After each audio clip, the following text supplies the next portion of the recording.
خب مثل همیشه بریم ببینیم ویدیویی که گذاشتیم چقدر ویو، لایک و کامنت گرفته. برو بریم. بنازم همین اول کاری 9 تا سابسکرایب شدیم. بنازم. به به 867 تا ویو، 8 تا لایک، 6 تا کامنت. مثل همیشه بریم کامنت های شما رو بخونیم ببینیم چی گفته. خب اولین کامنت نوشته یعنی منم تو ویدیو بعدی در نیام. داداش چرا که نه؟ داداش تو همیشه بیا تو ویدیوهای من، اصلا همین به خاطر همین کامنتت الان اسمتو بالای این ویدیو تا آخر ویدیو میذارم. خب بعدی نوشته عشقی، تو هم عشقی داداش من.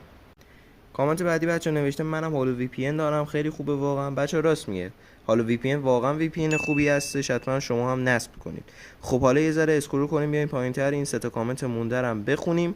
خب کامنت بعدی نوشته اولین کامنت بنازم بهت. بچه شما بعد از این آقا یاد بگیرید همیشه تا من ویدیو میذارم شما هم کامنت بذارید.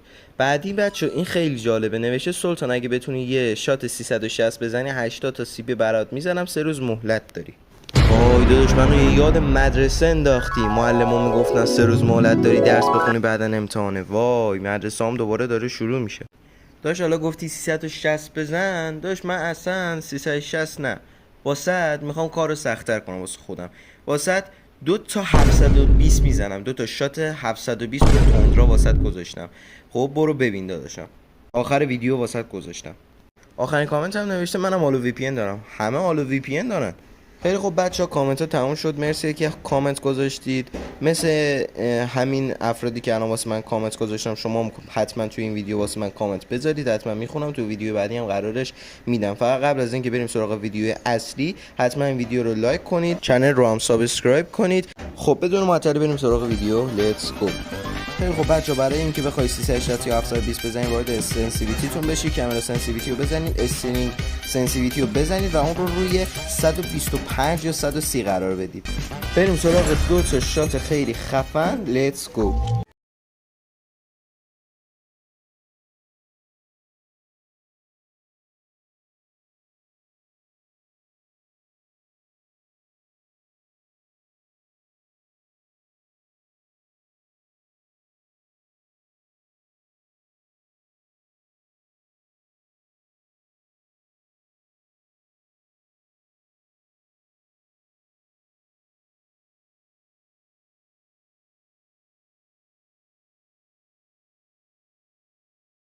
خیلی خب بچه‌ها مرسی که تا اینجا ویدیو همراه من بودید.